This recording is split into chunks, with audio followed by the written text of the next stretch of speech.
Hello. Hello. Um, I decided to come on and go live because I haven't in quite a while. And I just kind of wanted to be able to come on and talk about some stuff. Let me see here. So, let me see here. So, let's see. End stream. No, I don't want to end the stream. This past weekend, we had the Rose Bowl Big Ten. KC, dude, what's going on, bro? What are you doing? We had the Big Ten reunion, Big Ten championship reunion, and there was actually quite a few guys that came back in town. Actually, a lot of guys that came back in town. Just wanted to talk football and what all is going on. Yeah.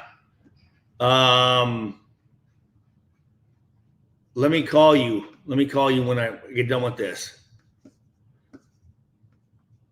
So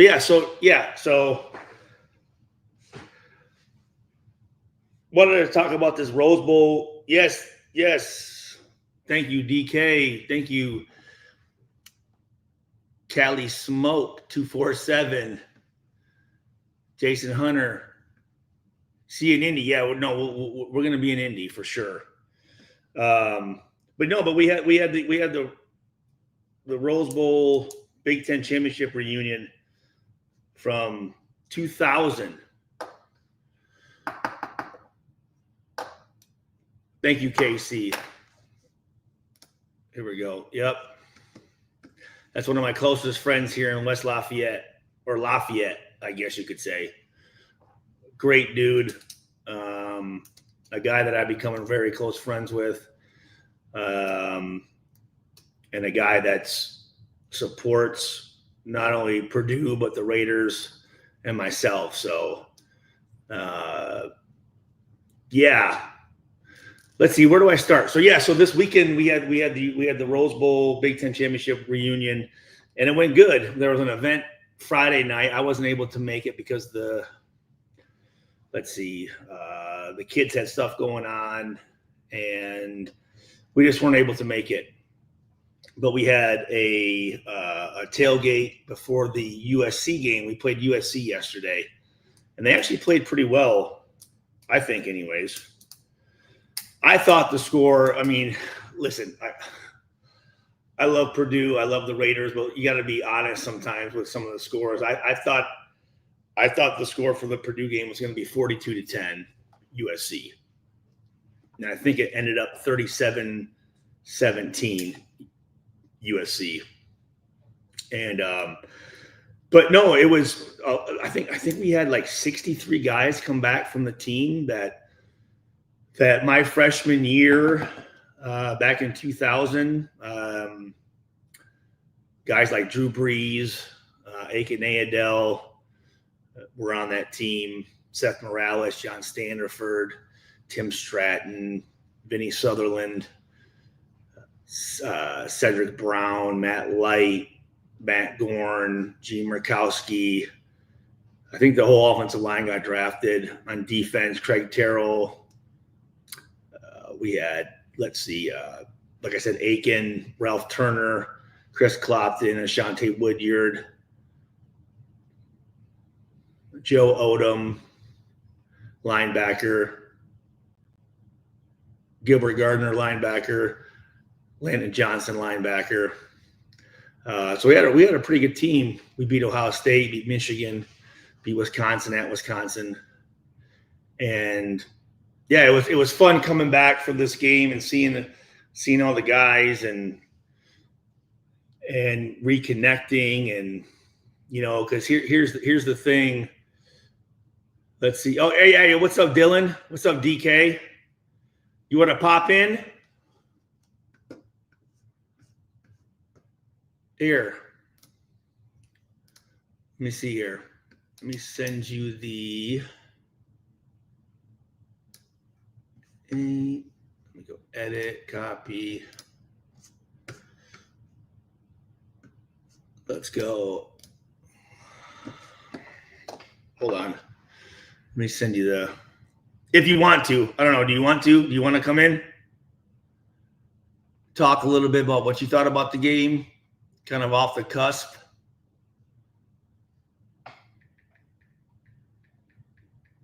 I just kind of came out here to ramble. StreamYard.com. I went live on my NFL, my Madden, and was whooping ass. What's up, Shot Owen? How you doing, bro? Little Tiger Raider. Love it. Raiders. Yeah, no, I was on there. I'm right now. I think I'm on the Madden 26. I am, I think, like 92nd right now, ranked. 5 UK PW XE2.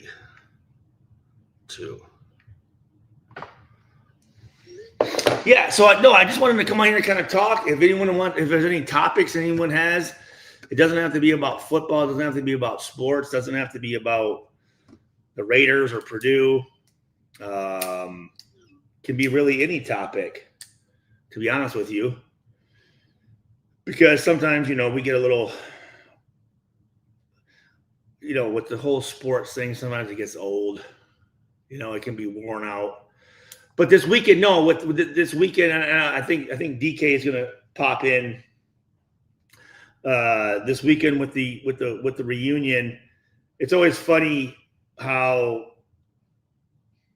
there's some players that I don't know what it is, if they have animosity or if they have ill will or what it is, but it's like life's way too short to hold grudges or to be upset about things that really don't matter. Recently with the, I haven't talked about it very much, but my father passed away 6 weeks ago. About 6 or 7 weeks ago.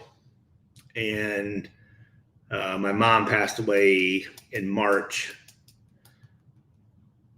And it kind of puts things in perspective a little bit, what's really important, who's important. And there's no reason to, I don't want to say ignore anyone, but have ill will towards somebody or a grudge towards somebody for something little, for something small, especially if you have a good relationship. Oh, thank you. Thank you very much. Thank you, guys. Thank you, J-Dub. Appreciate that. Hey, what's up, Dustin? Hey, hell yeah. Okay.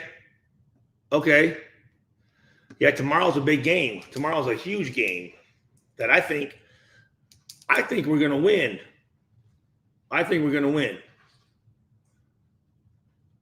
Our first home game. I love the energy of Pete Carroll. I love Geno Smith.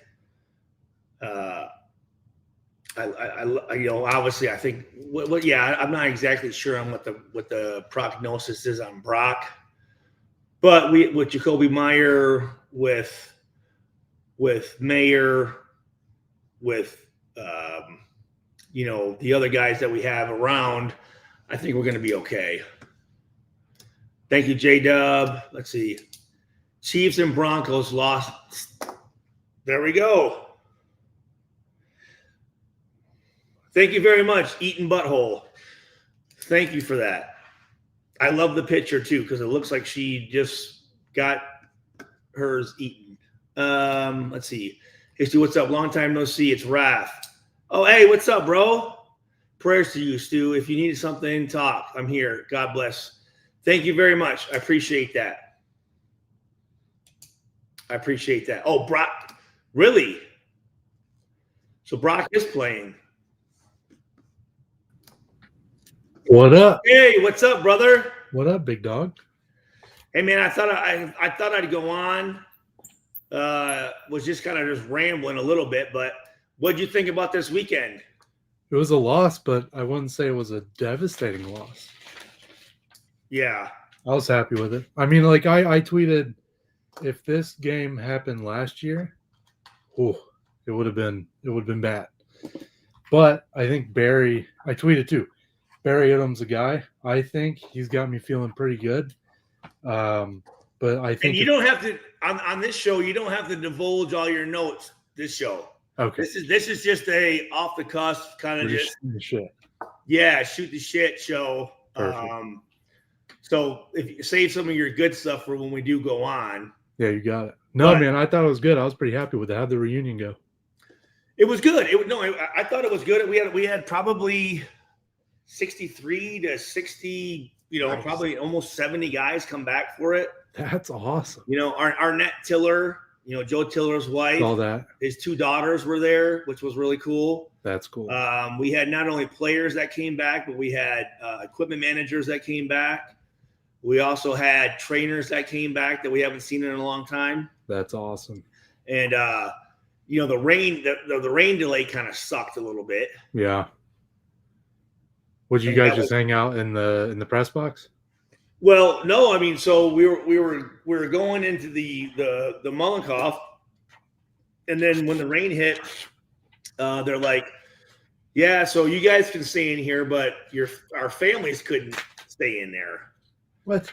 So I saw a picture I sent you. So I had my whole family, my daughters and my son, yeah.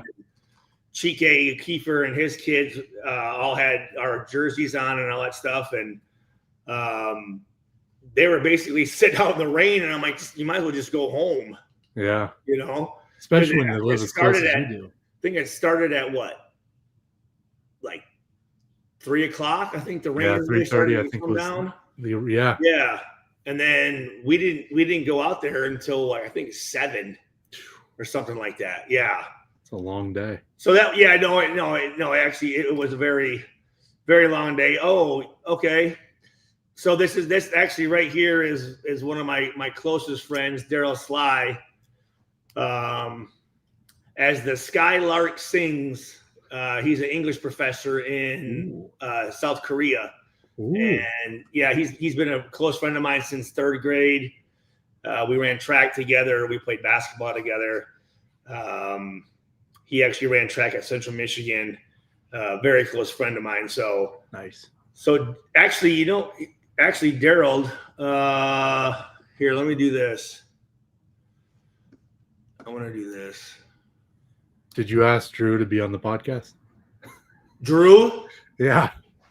I couldn't get past his security. He's got security? Oh, there was like 4 or 5 guys around him. What? Yeah. I mean, I said what's up to him or whatever, but, Drew's Drew, and, he's like the Pope when he comes to town. I was surprised. I was actually surprised that they had Aiken Adele say something at the stadium rather than Drew. Yeah. Give you the mic. Shoot. Well, they're probably scared of what would happen if the chances of an F-bomb being brought about. I'm running around the field trying to get the crowd pumped up and stuff, man. So get this. And I actually have it on my GoPro. So it's me, it's my son Alex, and both Chike's sons, Justice and Akazie O'Keefer, and we're walking through the tailgate, on the golf course and stuff, right? Yeah. And I told the guys, and I'm going to post the video, but as we're walking down, I'm filming, and I said, guys, every time you spot a 9 jersey, keep track of it, and whoever spots the most gets $100. Right? So they're like, oh, 9, and actually there was quite a few of them. And, obviously you have the Saints Breeze ones, and I'm like, well, those ones don't count. Okay, he stole your number. Breeze stole my number, so he wanted to be like Stu. No, but so as we're going, and then we see my son's first flag football coach, so we're talking to him, and then we're talking to some other people. We see Robbie Hummel. Robbie Hummel was there. Who's a pretty good friend of mine. Great Boilermaker basketball player. if he doesn't have those knee injuries, we probably win a national championship. Yep. And he has a long NBA career. But we're going through, and there's this one section where I see, there's like 4 guys, and I see a 9 jersey. I said, hey, man, awesome jersey. And like I said, me, my son, and Chike's 2 kids are behind us. And I hear someone in that group go, because, I have longer hair, so I had it, in a bun. And some guy goes, why don't you put that bun up a little higher? And so I turn around and I walk right up and I go, who? I said, what the fuck did you say? I said, what'd you say? And they're all doing this like this. Like, oh, I didn't say that. I said, no, I know you said it. I know exactly which one who said it. I know you said it. And I said, why would you say that? You know what I mean? I'm like, there's no reason to be an asshole, man. Yeah. He's like, well, no, I didn't say it. I said, listen, just admit that you said it and just apologize. Be a big boy. Yeah. And he's like, okay, I said it. Why would you say that? I said, you don't know. I said, I just want to let you know you need to be smart because you don't know who I am. Yeah. And you say that to somebody, who knows what could happen, man. Stuart you know what I'm saying? and Schweigert, Purdue Hall of Famer. And if I were there, I had the GoPro being recorded, and he's like, what's up with the GoPro, man? I'm like, well, I'm here because we're doing the Rose Bowl thing, and your buddy has my jersey on, and he's like, dude, okay, man, I'm sorry.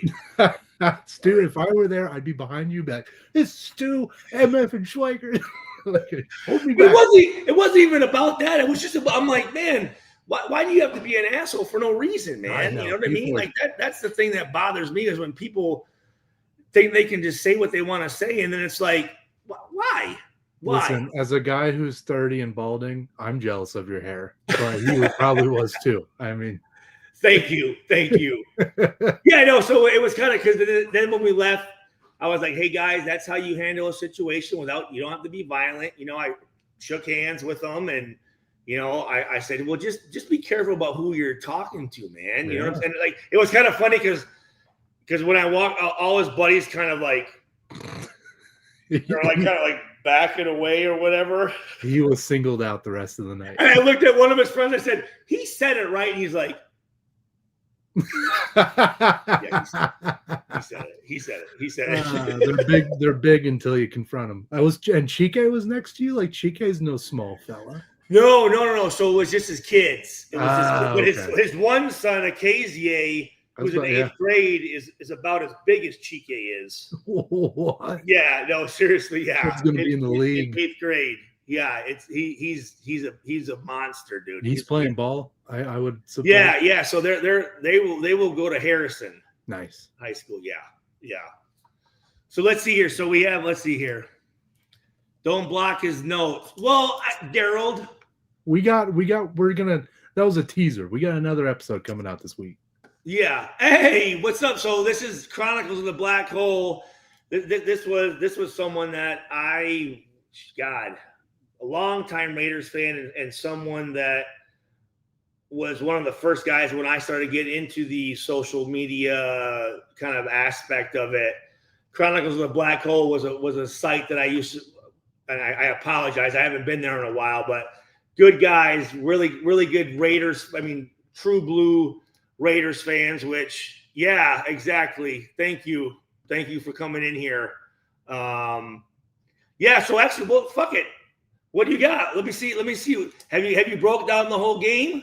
Not the whole game. I mean, I just got box scores and quick notes. Mockbee's few missed pass blocks there that were pretty crucial.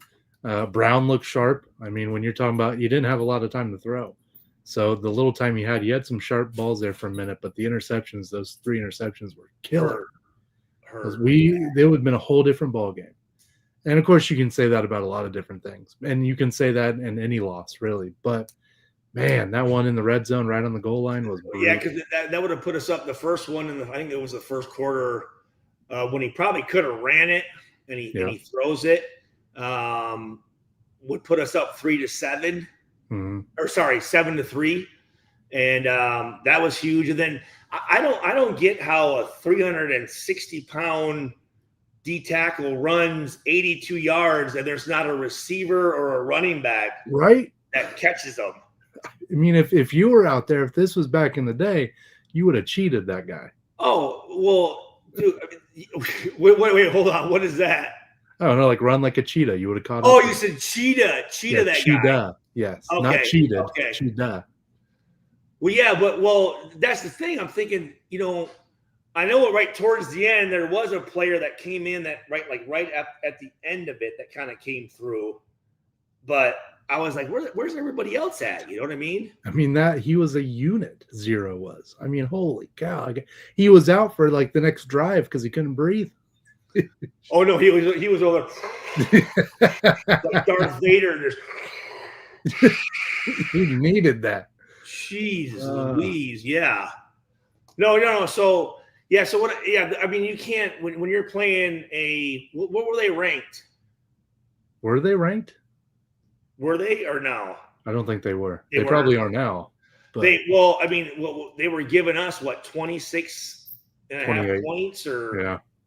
28. So when someone's giving you that many points and you have an opportunity to score in the red zone, and not only do we not get any points, but then you turn it over and basically give up, really 14 points because of the touchdown we didn't get and the touchdown they got. Yeah. That's hard to come back from. They shot themselves. And I'm assuming there's got to be some USC fans in here if you're talking Raiders. Actually, Marcus Allen was there, speaking of a Raider. Yeah, I saw that on TV. That's pretty cool. Marcus Allen was at the game. I hated I had to miss the game, but these students of mine keep getting me sick. Oh, so you didn't come? No, I didn't. I couldn't make it out. I had a stomach bug the day before. And okay. I was so mad. Well, I know you were saying that, but I thought, okay, all right. I thought you, okay. Well, it was kind of a cluster anyways. Yeah, I was kind of glad I missed the rain delay. Yeah, it was through my fair share. It was weird. The way I've never been a part of a rain delay before, and it was a little. I was there a few years ago for the one against Minnesota, and I think it was like 2 or 3 hours long. But the guys from my other podcast went to Virginia Tech a few years ago. And that was a long one. Oh, it was brutal. We won that game. We did win that game. I think that was Andrew Walters' first win. I think, wasn't it? Yeah. Not Andrew Walters. Sorry, Ryan Walters. One of the few wins. Yes. Yeah. Andrew Walters was the quarterback for the Raiders that played for me in 2000. It played with me in 2006. That from Arizona State. That unfortunately didn't have the best offensive coaches during that era. Did you get to see Rob? I didn't know. So, I was texting Rob, and so they stayed in Indy. They didn't stay in Lafayette. Oh. So USC stayed in Indy, and during the rain delay, I walked over to their locker room area, and I asked one of their security guards. I was like, "Hey, I said, hey, I'm Stuart. Rob Ryan. Do you know Rob Ryan?" He said, "Yeah, I know Rob Ryan." I said, "Well, I was one of his former players. Could you let him know that I'm out here?" And I tried to call him, and I waited, and we didn't get a chance to link up. So, which was kind of a bummer. I wanted to see him. Seems like a good time. Yeah. I'm thinking too, because we had about 2 or 3 hours where no one was doing anything. Yeah, I mean, But I will say this, walking through the tailgates and to the game when it was during the normal time, and then when it got delayed, like I said, they just had us sitting in the Mullenkoff, just kind of standing there looking at each other. I'm like, dude, I want to go get a drink, and so I'm going in the parking lot and hanging out. And we met some really, really, really cool people out in the tailgates and stuff, man. It was really cool, man. Like a lot of guys just, oh, hey, Chike and Stu, and I had one of my roommates, Doug Swan, was with us, and then a guy named Finest Tatum was with us, and Corey Mack, and a lot of guys that a lot of people probably don't remember who they are, but it was really cool for us to go, and fans go out there and we're taking shots and drinking and having a good time before the game, man. It was pretty cool. It was a lot of fun. How was Big Vinny? Vinny was there. Yeah, I saw Vinny was there. Vinny was there. I didn't get a chance to even talk to Vinny. He's such a it's Well, like no. Well, the problem is you're like there's 60 of you. there's so many. Yeah, because if you want to have a conversation, an actual like real conversation with someone, that's going to be a 30-minute to 45-minute conversation. Yeah. And like you just don't have enough time to be able to do that. Yeah. You know what I mean? I mean, of course. Coming from the Raiders reunion, it was the same deal with the Raiders reunion. Like you can only, I mean, I guess if you wanted to have those 3-minute superficial conversations with people and move on and like do this, but if you actually want to sit and talk with somebody, you're not going to be able to get to everybody. I'm sure Vinny's security is pretty tight. Oh yes, highly. He was highly secured. Here around Purdue, it's Vinny Sutherland, Drew Brees. Highly secured. I love busting Vinny's balls. It's one of my favorites. Oh, dude, yeah. So he gives it back too. Oh, right here, actually. So, Junior Jacobo, Stu, what's up, bro? Raiders, USC fan here. You guys, QB is going to be a problem next year. Okay. Let's hope.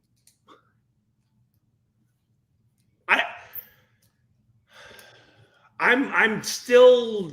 I mean, we haven't seen. I mean, this was the first test for Purdue, really. I mean, the first 2 games were against, Well, actually, speaking of quarterbacks, what do you think of their quarterback? Really good. Like, he's got a really good offensive line. He was just kind of a little guy, wasn't he? He didn't, size-wise, it surprised me. I assumed he was bigger for some reason. But kid's got an arm. How big was he? I mean, to me, he looked about 6'1", 195. In one of my notes, I thought I had it. He's 6'4", 285, so he's not small. What? Yeah, I mean that's what you just said 6'4", 285. That's what the depth chart says. Yeah. No, but depth charts said Vinny Sutherland was 6'5", so you got to give him. They kind of fluffed those. There's no way that it said that quarterback was 6'4", 285. That's what my notes say. God damn it! There's no fucking way. Unit like depth charts, they fluff them. They probably said you were like 250. No, I always like to put my size smaller. So they were surprised. Yeah, because rather than you're like, oh yeah, this dude's 6 foot or 6'1", 200 pounds, and all of a sudden they're like, oh shit, you know what I mean? Wait a minute.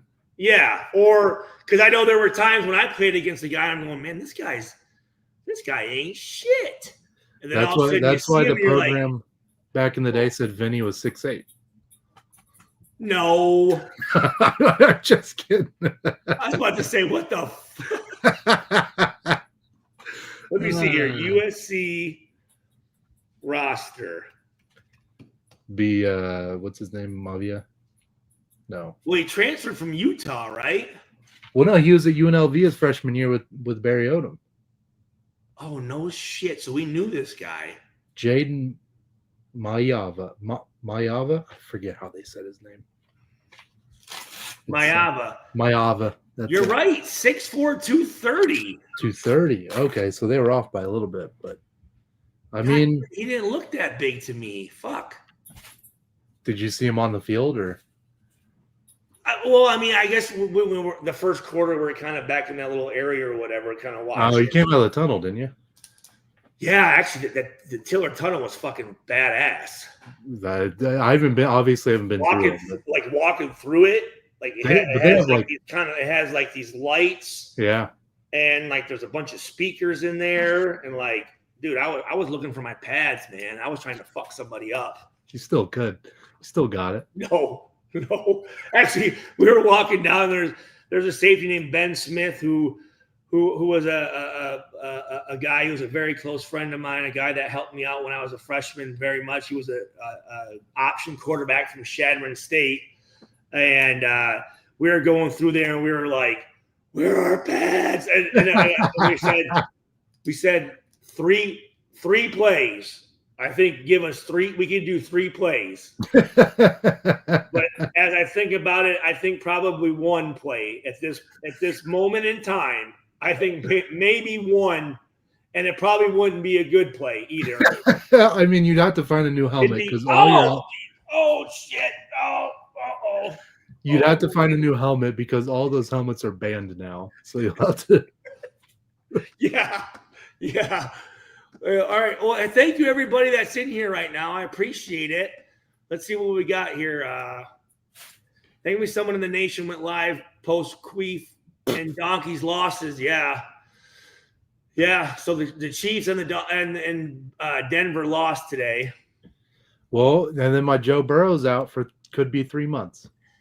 Is that what they're saying? Yeah, because God forbid Mike Brown pay for an offensive line. Granted, he has put his money elsewhere, but Jesus, offensive line has been brutal Burrow's entire career. I'm not a Burrows fan, dude. I'm not.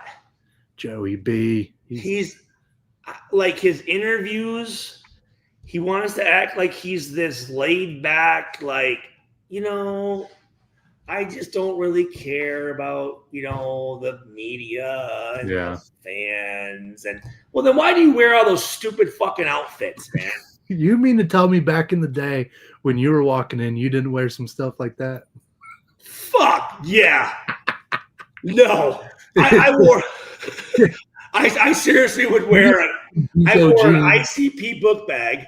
It's a Composite book bag with like a fucking, like just like a Lacoste polo shirt or literally like a fucking like a Heritage high school like t-shirt and hat.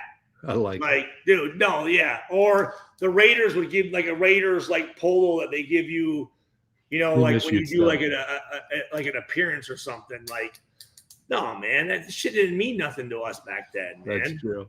And now, did you see Travis Kelce walk into the fucking game? I don't know who these guys' fashion advisors are, but they're not good. They're not good. I don't know who wears this stuff. You never see shorts with the fucking. I don't even know what you call those things. They're like suit shorts. What is like not silk. Yeah, I mean. I know. Yeah, I can't remember. Raider Ryan, hey, appreciate you coming in. Hey, Ron Justice, thank you very much. Yeah, hey guys, we're just kind of in here, just chopping it up, man. We're just gonna be talking Purdue, talking Raiders, talking life, talking sports, talking, whatever. Talking fashion. Because look at us. Look at a couple well-fashioned gentlemen here. Well, obviously, shit. I'm in my workout shirt at the moment. I look the best at the fucking reunion. I know that. Oh yeah, you did. You were the fashion icon. Those did you all get those quarter zips with the Rose logo? Boom. Dang. Yeah, it's dope, dude. Those are nice. But I wore,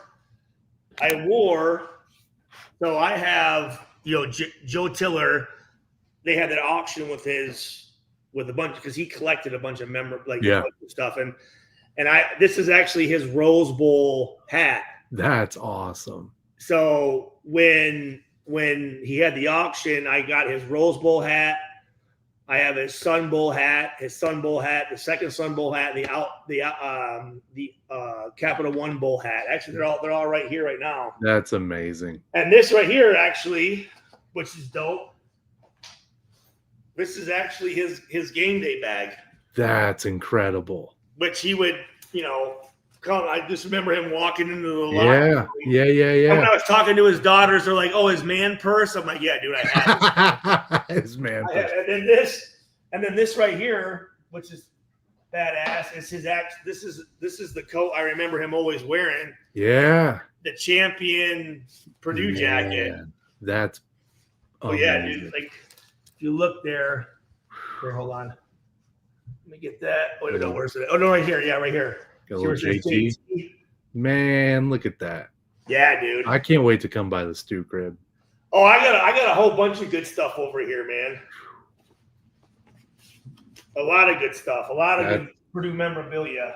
I hate that I never got to meet Coach Tiller, and I wish I had his autograph on something, but I don't. That's the one thing in my collection I don't have. I actually have. So I still have all of my recruiting letters. That's rad.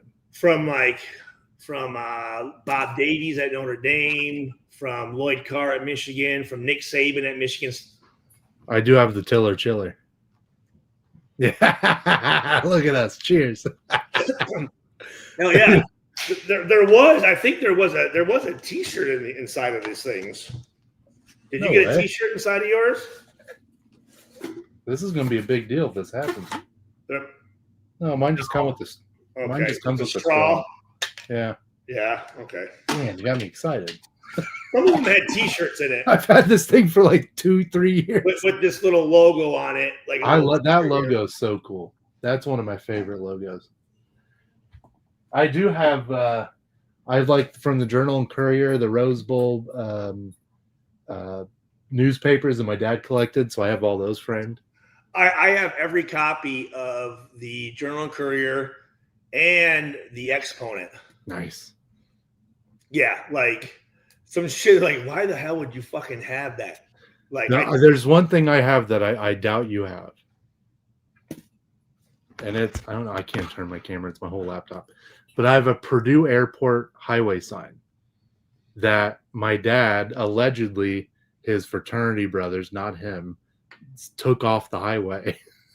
Seriously? Yeah, it's. What if I can? Ugh. Hold on. What's in that case right there? That's an Orton Bills jersey and a Cliff Averill jersey. No, but on the below it. Oh, that one's empty. Oh, okay. There. Oh, I see it, dude. That's pretty badass. Yeah. My dad was like, I didn't steal it. You know, it was a couple fraternity. Is that a Buffalo Bills Kyle Orton jersey? Yeah, it is. Bills Mafia. So I played with Cliff Averill when I was with the Lions. Oh, that's right. That's which one? That's a John Kuhn jersey.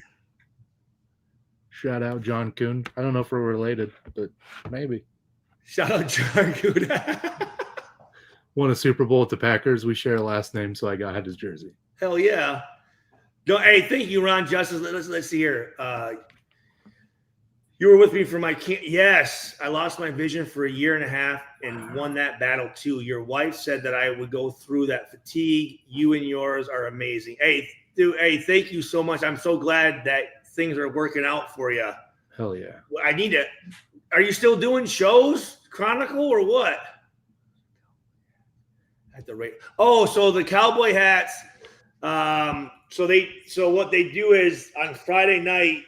So we played Saturday. The Raiders played Saturday. On Friday night, we went to. Oh God, what's his name? He's the tall guy on The Voice, the country singer. Oh, Gwen Stefani. No, is it Blake Shelton? Blake Shelton. Oh, look at me. Blake, I think, right? Isn't that? He's on.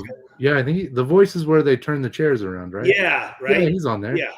So his country bar, that's where we went Friday night, and it was a country themed thing. So they had the Raiders cowboy hats. Yeah, actually, so we had. Hold on. Go ahead, DJ, take over. Stu, I can't wait to see Stu's house. I'm pretty stoked about it. I promise. Yeah, right here. So they're pretty badass.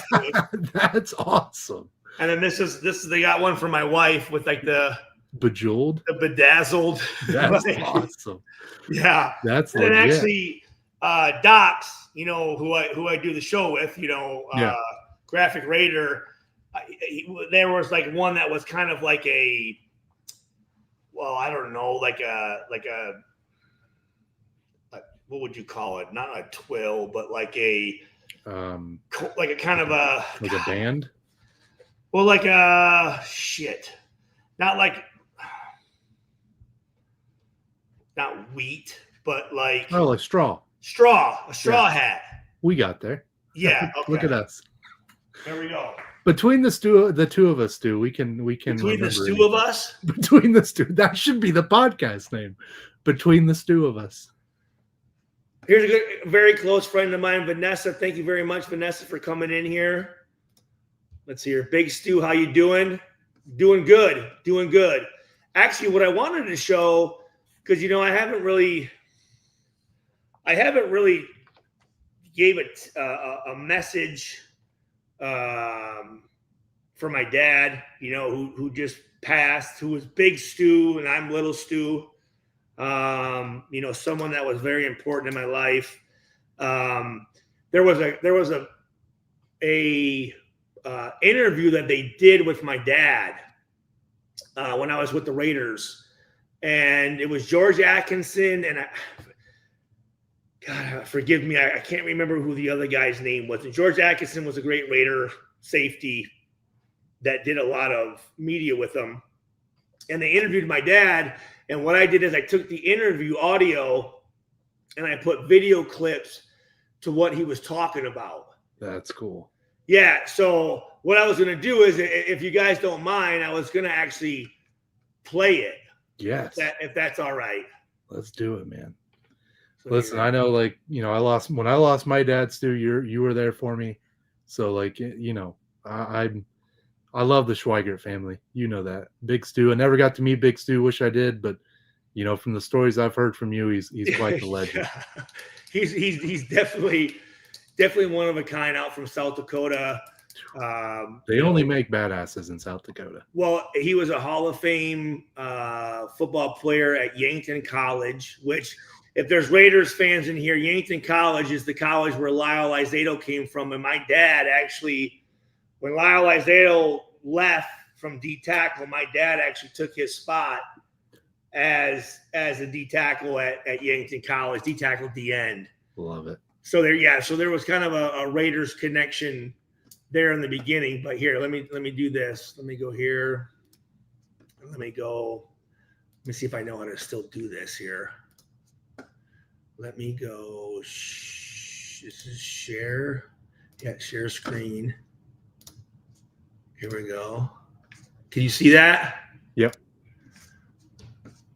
Is that Big Stu? That's Big Stu, and that's my mom. This is actually in South Padre Island. Man, Big Stu. And now I know why you called him Big Stu. Yeah, here we go. One for you. Can you hear it? Yeah. Stuart Schweigert, the Raiders' second-year safety, number 30. His dad, Stuart Schweigert Sr., is an officer in Saginaw, Michigan.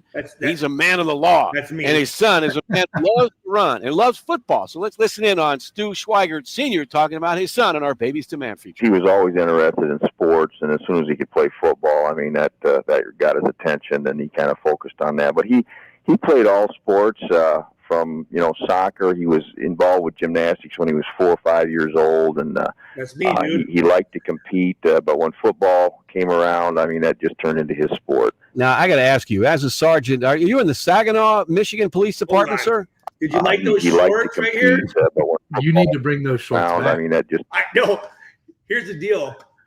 I have them. I have them in my closet over here. I don't think they'll fit, Stu. And then when I keep trying to put my son in them, he's like, Dad, I don't want to wear that. I don't know, man. The kids are bringing the short shorts back. I know. Turn into his Get sport. this. So this right here is actually my first football game. And I'm playing safety. And I'm in a 3-point stance. And in the original video, my brother's on the sideline going, Stu, get up! Get up! That's just gritty. Are you wearing 30? It's kind of cool because I still have those pants and the shoulder pads, and I was actually number 30, which is what I wore with the Raiders, which is kind of crazy. That's awesome. Yeah. Now I got to ask you, as a sergeant, are you in the Saginaw, Michigan Police Department, sir? I'm a sheriff. I'm a shift commander at the sheriff's department here in Saginaw County. Okay, now I understand that you don't bring the handcuffs into the house for your kids, but how tight a ship did you run? Were you Bobby Knight Jr. at home with Stuart as a kid? Actually, I gave him a lot of leeway. I wasn't real strict on him, but he didn't mess up a lot. He wasn't a kid that required a lot of supervision. I didn't have to tell him to do his homework. I didn't have to tell him to get down to business. He took care of things, so I didn't have to be strict with him. Hospital corners on the beds, neat and clean, tidy, and up at 6 a.m.? Oh, no, I wouldn't do that to anybody, no. Oh, good to hear. Oh, good. So an enlightened man of the law. That's doubly good. Now, Stuart, has got to be one of the more delightful guys. His personality, he's bright, he's energetic, he's always upbeat, always a positive kid. But I imagine when he was a youngster, there had to be a little devil in his eye for some things that you're going to tell us now that had never been told before. Well, there was a couple occasions, and one of them, it kind of goes back to his competitiveness. I used to take him to a putt-putt golf course, which is right near our house. And gosh, he could have been more than 4 or 5 years old, and we'd go there. My dad owned Old Town Gym and Equipment for, 31 years. And this is my stepbrother. And we would shoot these stupid videos of us like doing robot shit. So. 2 or 3 times a week. And one time we were playing putt-putt golf, and I turned around and I caught him, and he was trying to change the score on the little scoring card. And he just didn't want to get beat, And, from an early age, he wanted to win. And that came right down to the putt-putt golf at that early age. He was trying to finagle the score a little bit. Didn't think I was looking because he wanted to beat me. So. That sounds like weekend golfers, That's what they do with the scorecard. Now he goes to Purdue and breaks the school record for interceptions. Now I'm going to bring in a sensitive subject here. There are not many white defensive backs in the National Football League, and not as many who can run as fast as this young man. Holy smokes, he's about as fast as you could ever be. Well, a lot of people don't realize how fast Stuart is, and he was actually the 100-meter state champ in Michigan, and Michigan has got a lot of high school athletes, and he beat Charlie Rogers for the title as a junior and recorded the fastest 100-meter time ever recorded in Michigan. You're right. People, because he's white, they don't think he's going to be that fast, but he's had that speed and he's proved it. Why not the offensive side of the ball? I mean, with all that speed and his size, great wide receiver he probably could have made. He could have been, and he played a quarterback offensively in high school and was recruited out of high school. In fact, Notre Dame was after him quite heavily to play quarterback. On the offensive side of the ball, he had a lot of offers. But I think he looked ahead down the road and felt maybe his niche would be defensively because he liked to play that too, and I think there was probably more opportunity. He had a lot of offers. But I think Notre Dame was after him quite right outside of East Lansing, and the entire Michigan State coaching staff was at this game, including like Nick Saban. Oh, yeah, we play quarterback on the offensive side of the ball. He had a lot of offers, but I think he looked ahead down the road and felt maybe his niche would be defensively because he liked to play that too, and I think there was probably more opportunities for him at that position. Yeah, he's just got all. This was our homecoming game. We set a state record for the most fans at a high school football game the most fans at a non-collegiate or pro game. In the state of Michigan, we had over 12,000 people at this game. Wow. Those skills. I got a kick out of his tale with us on Raiders Recap earlier in the year when he was our guest over at Everett and Jones Barbecue at Jack London Square in Oakland. When he said his first day of practice at training camp, he's suiting up, getting dressed in the locker room, and Warren Sapp looked over at him like, "What are you doing here?" He thought Stuart was the ball boy because he's not exactly the most, big strapping dude. You're right. He's kind of lean, and he's got some muscle, but he's not a real. That was at the combine right there. I was 6'3", 218 with like 3% body fat, dude. Oh, I thought this was like yesterday. Yeah, I know. Well, he's fit. He just doesn't have that, that killer look about him. But his temperament belies the look, I think. I think it does. I think he surprises people. People see him out Here comes my in public, dad. And we go out and was that the football? That's a football player? He doesn't look like he's a football player, because he's kind of lean, What about Stuart Schweigert Sr.? Did you play any sports at all? I played college football at a small college. Probably never heard of it in South Dakota. It was Yankton College. Big Stu. Matter of fact, the guy I replaced, I was a defensive tackle, was Lyle Alzado. He went to school there, and he had graduated, and he was a right defensive tackle at the college, and I came in that next year, and I played some small college football out there in South Dakota. So, yeah, I was football was my sport, too. Well, it's been fun catching up with you. I know you're excited to see your boy out there his second year and starting safety in the NFL. That's quite an accomplishment. And he's been a guy with a nose for the football, forcing fumbles, had his first interception a couple of weeks ago, and I know you're awfully proud. Oh, I have been. I think his play has picked up the last few games, and he's looking more like the Purdue player that was so awesome down in Lafayette, and it's been exciting, very exciting. Yeah. If Kirk Morrison blocks this guy, I can take that thing about 102 yards. But that's awesome, so dude. This is fresh meat. That was a pretty cool little deal there. That's hey really everybody, cool. we had a record year on TikTok. Record year, over 1.8 billion. Hold on. Okay. No, dude, that's so cool. Yeah, no, it's cool because to have that recorded and you look a lot just like your dad. You think so? Actually, the funny thing is from here down, I'm actually my mom. You do. I was gonna say you look like both. Yeah, but you got the nose from your dad, I think. Big Carol. No, actually, no. My nose is my dad or my mom. Oh, is it really? It is. Yeah, it is. It is.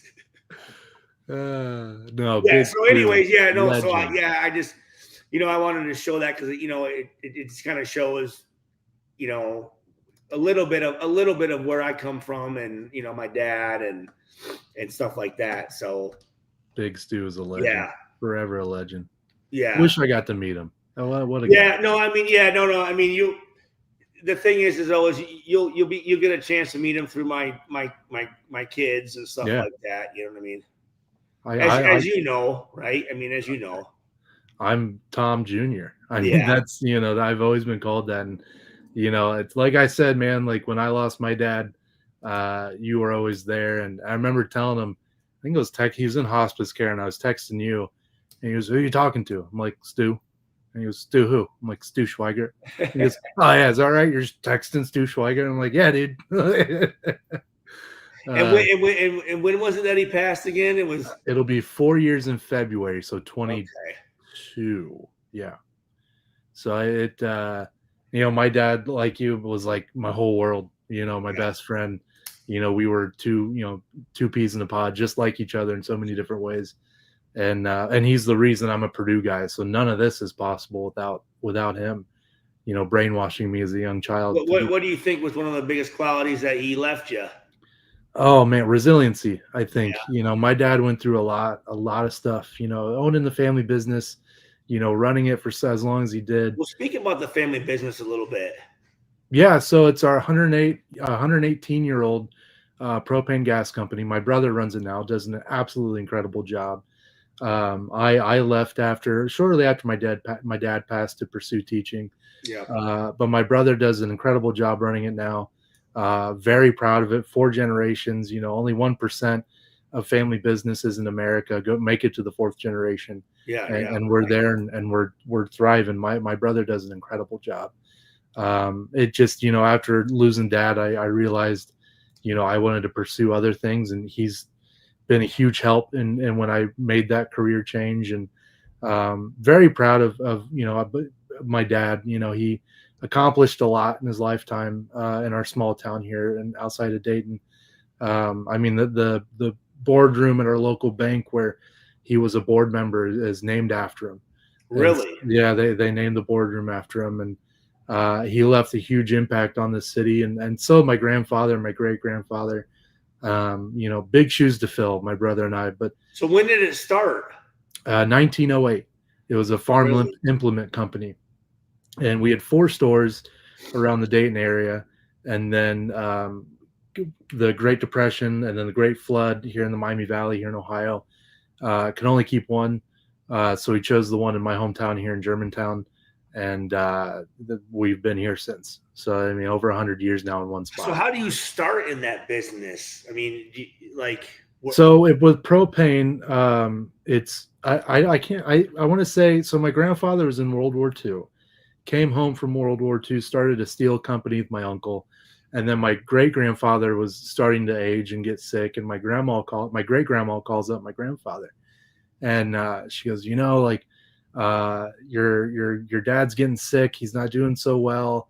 I would like you to come run the family business. And my grandpa goes, well, uncle or cousin Paul and I have this really good steel hauling business, blah, blah, blah. My great grandma goes, well, I wasn't asking you. I'll see you in the morning.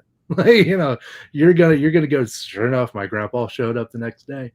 But he was always into something. He was a serial entrepreneur. So like he did propane. He had a big real estate side of things. Invested in people a lot. And we still kind of run off the same motto. When he bought all 24 of the properties that he had, he would charge low rent. And people are always like, you could make so much more money. And he goes, what my philosophy is, I will charge low rent so these folks can save money to buy houses, and that helps our economy more than me making a couple extra bucks. So he was never out. He was never out to make millions, right? He was a very wealthy man. Don't get me wrong. Yeah. He made a good living for himself, but that he was one of the few successful people that looked out for the common person and made sure he helped. And my dad was the same way. I knew my dad did a lot, but it wasn't until after he passed away when people would come up to me like, your dad, we were in a pinch financially, or we needed this, that, and the other, or we were late on our gas bill, but your dad never stopped delivering gas. Like, so many different stories I heard of things my dad did for people in the community. And my brother does, my brother's on city council and gives back to the community. And I'm president of our local Lions Club, and I tried to do the same thing. And so that's the two things I got from my dad, I think, is the resiliency and the, giving back to the community and doing what you can to make, in my, my little corner of the world here in small town Ohio, better than how I found it. How would he discipline you? He was tough. I mean, he was like, my mom was the soft one, right? Like, my mom was very, oh, it'll be okay. But my dad, and I wasn't too much of trouble back in the day, but I definitely had my moments. And, it would be, you're pulling full shifts. We had a hardware store when I was a kid. You're pulling full shifts at the store this weekend. Like, you're not going to go hang out with friends. You're going to go work. Or, he instilled a work ethic in us at a very young age, which was priceless, really. But discipline wise, like, we'd have to put our nose in the corner and we couldn't move or talk, or we got the belt once or twice, I think. Nothing too crazy. It was more of, he was a good talker, and he would, sit us down and have a conversation. What did you do? Why'd you do it? What are you going to do different next time? It was kind of his way of doing things. But if we got out of line, he would definitely let us know. Yeah, I mean, that's one thing. Like, with my dad, like, he's a big physical guy, but he never implemented any type of physical contact. Now, my mom would hit the shit out of us. Slap you. Yeah, exactly. I remember the one time I think I was in 8th grade, and I caught her hand. I said, "Mom," I said, "we're done doing that, okay?" When I was like, "Oh shit." Mama Schweigert don't mess around. Yeah. So that was one thing I learned, like, from my dad, was to be able to be, let's say, I guess, the alpha without being physical. Use your words. Yeah, exactly. Like what you didn't have to use. You didn't have to be the guy who's fighting everybody to be the tough guy. You could be tough, but also be sensitive. Also be caring. Also be, I mean, shit. I remember me and my dad. We still hugged and kissed. When we would see each other. Yeah, I mean, I hugged my dad. My dad, being raised by a World War II vet, businessman, the word love wasn't thrown around a lot, right? And there wasn't very warm, cuddly feelings. But with us, with my siblings and I have a brother and a sister. Every night he would text me, "Hey, love you, buddy. See you tomorrow." Or every morning, if you fell asleep early, whatever, it'd be the first text I get in the morning was, "Love you. Have a great day." And that's the stuff. That's a little stuff you miss the most. The little text messages or whatever. And so my mom really taught my dad how to do that, because my dad, of no fault of his own, didn't really know how to express feelings too well. But my mom's a saint. God love her. I love my mom to death. How old's your mom? She's 65. Okay, so okay. So your parents are She's pretty yeah. young. And dad passed at 64, so he'd be 67, 68. Yeah. So Okay. But my mom's in great shape. She eats like a rabbit. She works out. She's active. She's probably in better shape than I am. And does she have dealings with the business then? Or? No, she's fully retired. She's a stay-at-home mom. We make sure she's well taken care of, and she's retired and watches my niece, my brother's daughter, or she stays busy. She works around the house. She has her hobbies, but no, she raised us three, so we make sure she lives a good life in retirement. And now, where are you in the alignment? So I'm the youngest. Okay. My brother's 39, my sister's 37, and then I'm 29. Okay. So I was a little whoopsie, Okay. Yeah. No. Yeah. So I had two older brothers, two older sisters. With my mom was married to a guy named John Cannelli. He passed away, and then my mom married my dad. Had me.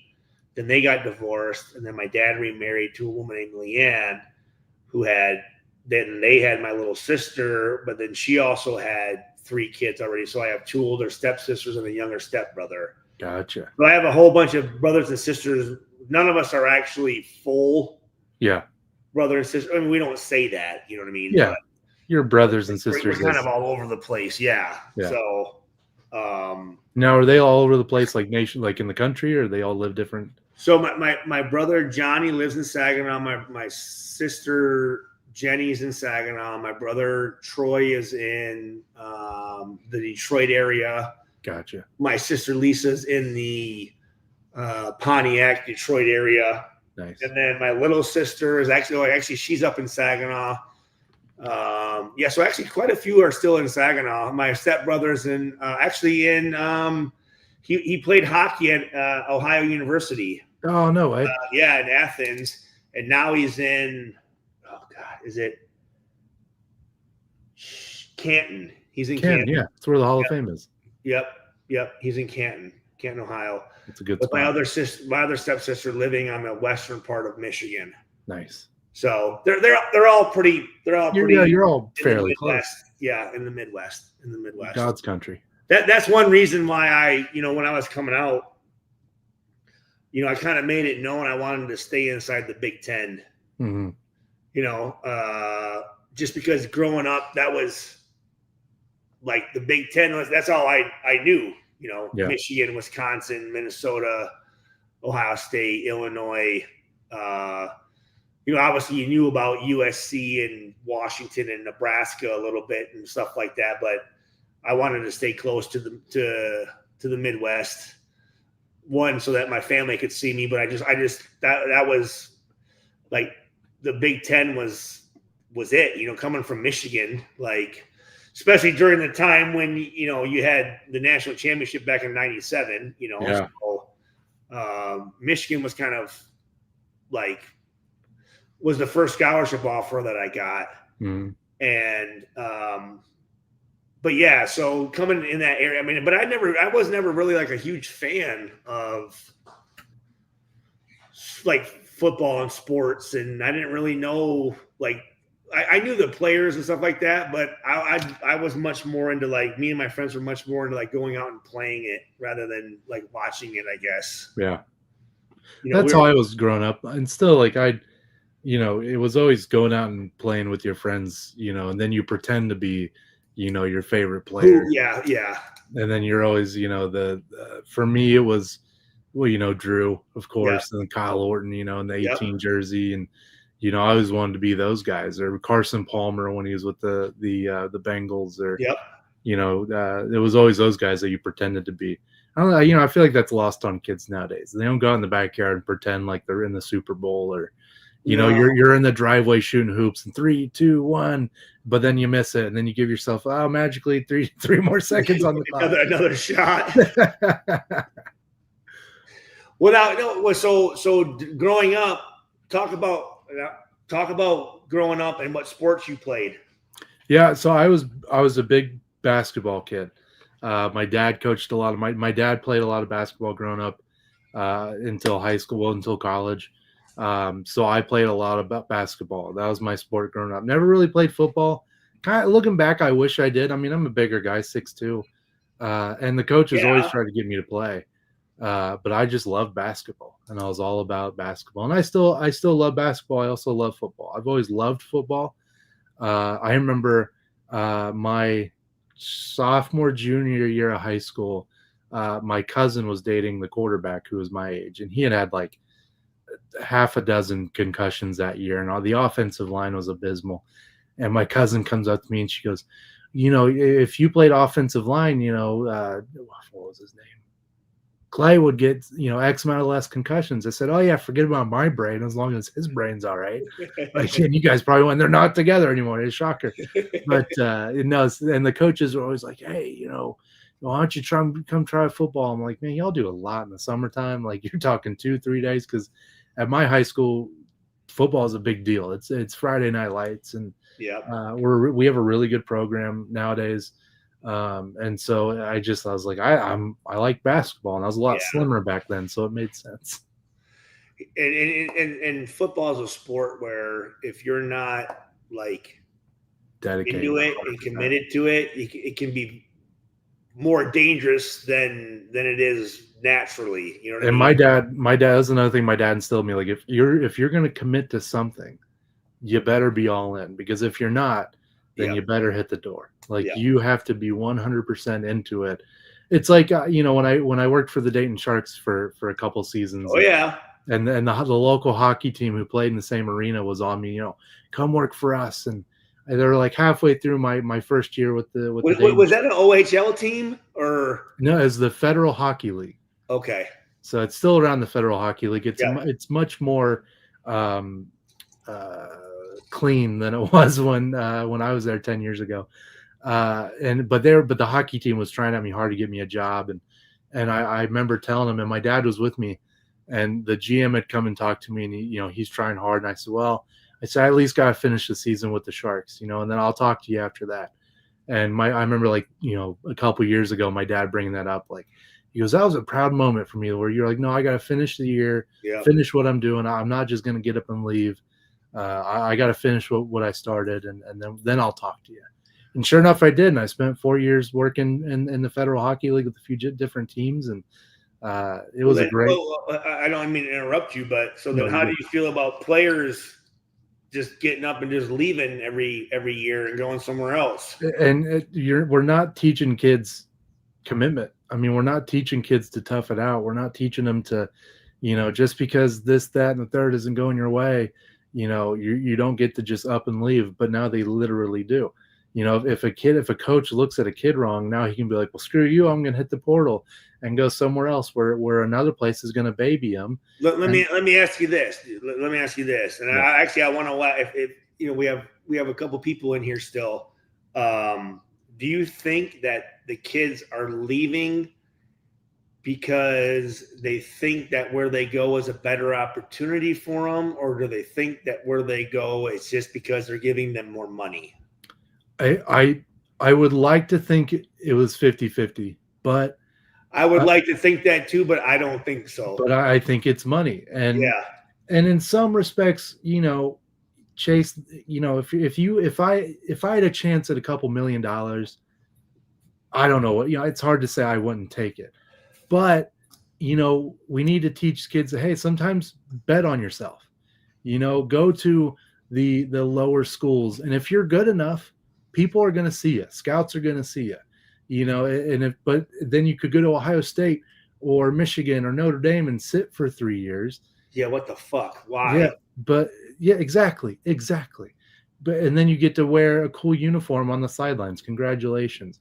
But if you go to, even an FCS school, you look at some of the guys that have come out of North Dakota State or elsewhere, where sure, did they play in the big stadium of 100,000? No, but they were good, and they did their own talking, and they put their talk out on the field, and they got noticed. I mean, we're not teaching these young guys that sometimes you got to tough it out. Like for me, working, when I first started, with the Dayton Sharks, which is like, it was a fun time. I was duct taping the field turf to the bottom of Hara Arena. Of course. Yeah, no, yeah. It was shitty. it was such a bad operation. And I was 19. Dude, that's the indoor football league, though. Yeah, that's what it is. I had to clean the locker rooms. I had to drive the bus sometimes. I had to fucking tape down the field too. I had to. Oh yeah, no. I had to run to Home Depot, go get green duct tape so we could duct tape our field. Go get cleats for guys. Go get shoulder pads on the day of the game. There would be guys spray painting their helmet right before the game. Yeah. It was wild. But those are super fun stories I have now. But we gotta do something. Actually, I want to say I think in Dayton. Oh God, if I remember correctly, where we pulled up in the back, I want to say there was like a little.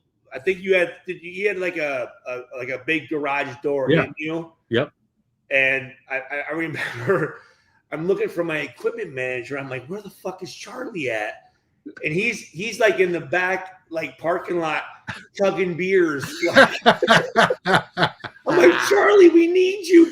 That's the CFL, baby. That is the CI. He's out there smoking a cigarette. To get through that, we had to.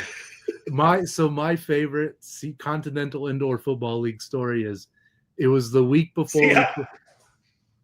I have a ball somewhere. I think it's in. No, I do. I do. I have it in my office right now. The red, white, and blue one. Yes, it was pretty cool. So it's the week before we played the Northern Kentucky River Monsters. And they had Jared freaking Lorenzen. Hefty lefty. And they were coming to play us in Dayton. And I was like, hell yeah, I'm going to meet Jared Lorenzen because he was a badass. Huge. That guy was, and he didn't look like a quarterback. And he could he could run and he could throw that bitch. Yeah, he could, especially in the arena game. But he broke his leg rushing for a touchdown the week before we played them. Yeah. And I was so bummed out because I wanted to meet the hefty lefty. Here's the deal. He was giving the whole league buzz because we actually bought the league. I owned the league for 2 years. Yeah, I remember that. And I was the commissioner of it. And we're like, he was on ESPN, everywhere. Then he snapped his leg. I think against, was it Erie? Yeah, I think so. Yeah, they were pretty good. Erie was a pretty good fucking football team. Yeah, dude, the arena ball days were so much fun. Did you play the Kentucky Drillers? Yeah. And then my last year was the Kentucky, or like Extreme. Red. Yeah, the Extreme. That was Detroit, wasn't it? No, it was. I know because we went down to Kentucky and we played them There's so many in Louisville at Louisville. That's right. Yeah. Yeah, I think they were black and red. They were the Extreme. I still try to watch arena ball. Detroit always had a problem trying to field a team, though. Yeah, they had like these Walmart practice jerseys and and they had coaches that didn't have any money and they weren't paying the players. And they're like, we'd meet on Monday nights with the owners. Like, hey, is everybody good for travel? Are we good? Can everyone make it to their games? Oh, yeah. Then all of a sudden, Thursday night, they call us, hey, we can't make the trip.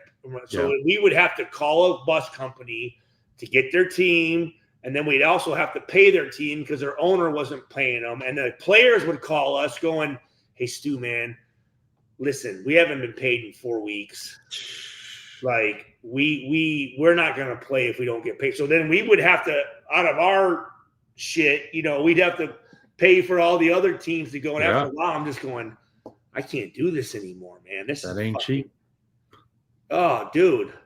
We ought to buy an arena football team. Oh, fuck. What would Mrs. Schweigert say? Oh, that's what, because that was the first thing I thought.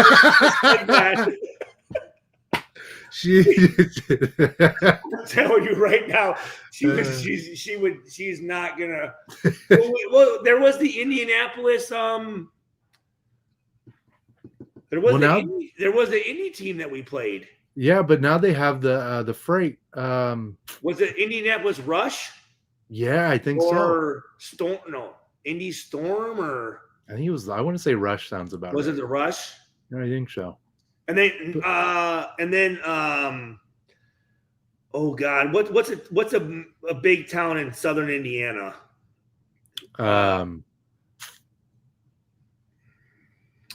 Shoot. By the Kentucky border. Look at our brains work. It's not Louisville. I keep wanting to say Louisville, but that's not it. It's yeah, I know what you're talking. It's Lexington. No, Lexington's Kentucky. Yeah. Kokomo's up top. Kokomo's up top. Not definitely. Because now they have the freight, and I can't remember where the freight's out of what city, but they're brand new. Hold on.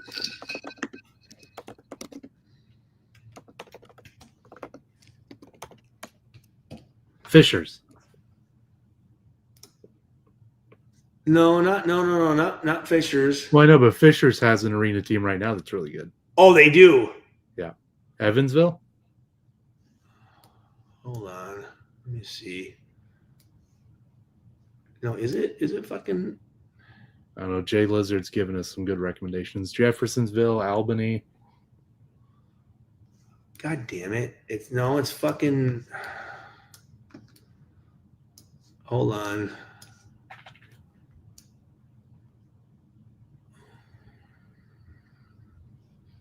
This is great. What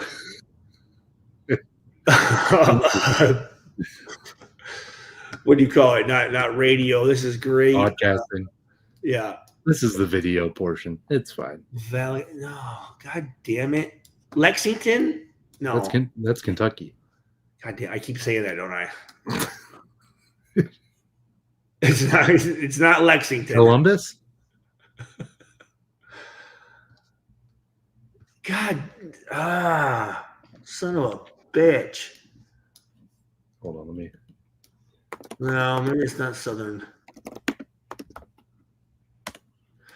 So just so everybody, so this is what you're gonna get when you when you come to our show. Evansville. Evansville. I said Evansville like 5 minutes ago. No, you didn't. I did too, because Jay Lizard put it in the chat at 10:28 a minute ago. Evansville Evansville. Well, yeah, what the fuck? Yeah, because that's right by Santa Claus. Yep.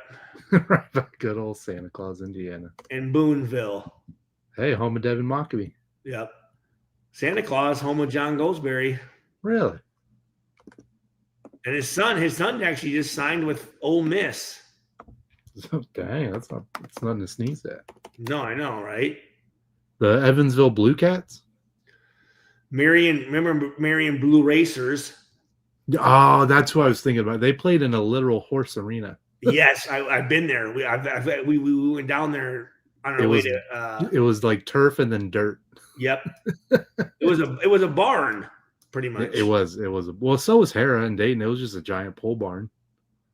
Well, I mean, so there's we actually went down all the way down to Birmingham, Alabama. Dang. And played a team that was actually a really good team. They were Arena 2. Arena ball, man. I always found arena ball very interesting. I thought it was fun. And it was a good way for older guys to get back into playing because absolutely. I loved it. I thought it was fun. But yeah, we had some good arena football years. Well, no, because here's the thing that I think Don Mattingly was from Evansville. Is really? Really? Didn't know that. That's a good little fucking. Vikings are trash. Fuck the Vikings. Yeah, Don Mattingly's hometown is Evansville, Indiana. Where's Whittier?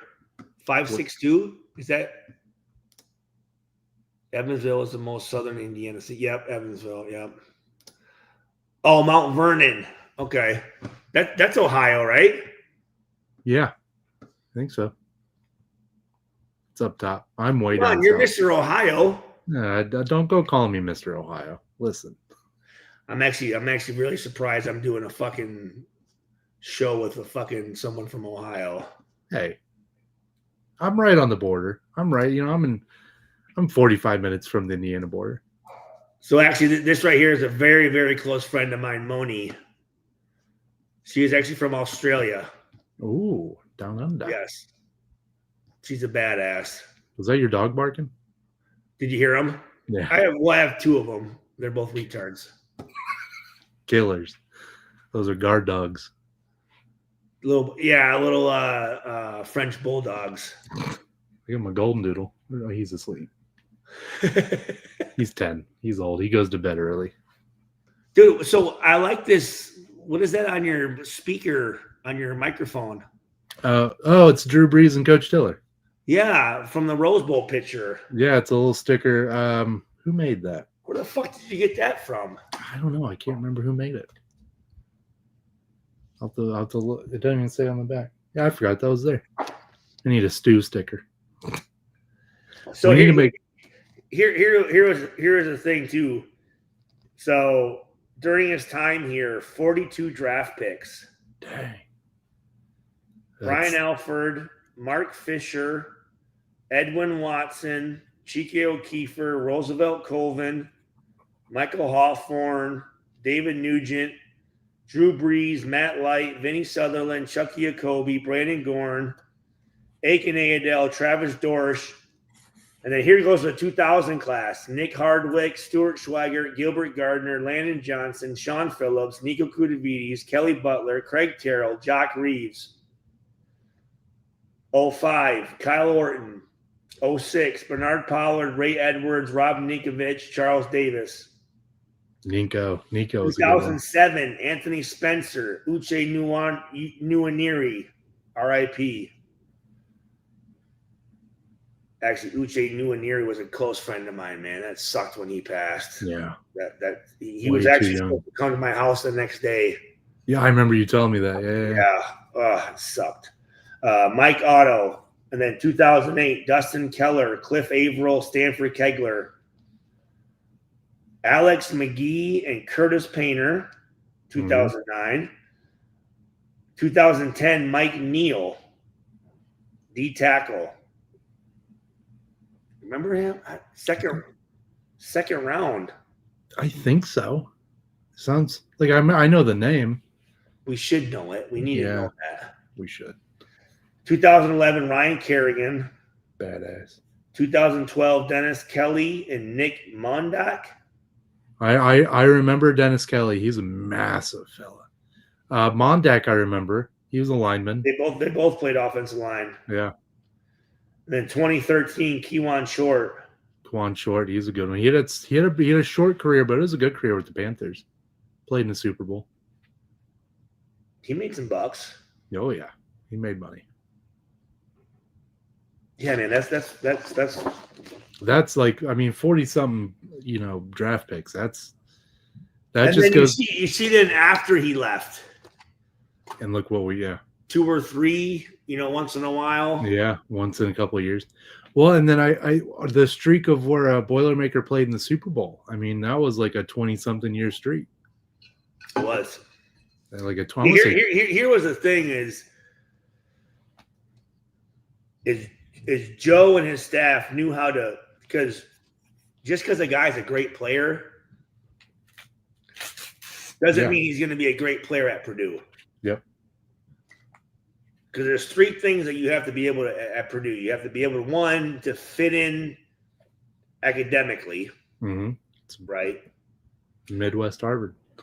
2, you need to be able to compete athletically. Yeah. And then 3, you need to be able to fit into the community. It's a close-knit group in that community. And, coming from living in the Midwest is a little bit different, with the weather, with how cold it is, with it being, dreary 6 months out of the year. Guys coming from Georgia and Florida don't fit in well sometimes with that environment, They're not used to this cold weather. No, they're not. And then all of a sudden they're like, not doing well in school. It's cold. They're not fitting into the community. Yeah. And all of a sudden they're going, It'll snowball real you quick. think they're going to play well? Fuck no, they're not going to play well. You know what I mean? So we had a player, and I already know Raider Nation when you heard Otto and being an offensive lineman, I don't think there was a relationship between Jim Otto and Mike Otto. I don't think. You know who Jim Otto is? Oh yeah, double zeros. Yeah, no. So yeah, but it's spelled the same OTTTO, but I don't think. And actually, I remember when I used to go in. So every Tuesday was kind of our day off, and I'd go in and sit down in Jim Otto's office, and he'd tell me old stories from back in the day when. That's cool. Oh fuck! They were flipping Corvettes and fucking crazy shit. So you'll like this. I think I asked him. I said, "Hey, do you know a guy named Mike Otto at all?" And he said, "No, I don't. There's no relation." So on the signature of my work email, I have my favorite Tiller quote, which is, "Do what you're supposed to do, the way you're supposed to do it, when it's supposed to be done, and do it that way every time." And I tell my students that all the time. I use that Tiller quote constantly. Did you just say that, or did you read it? I said it. Okay, that's pretty good because I don't. Okay.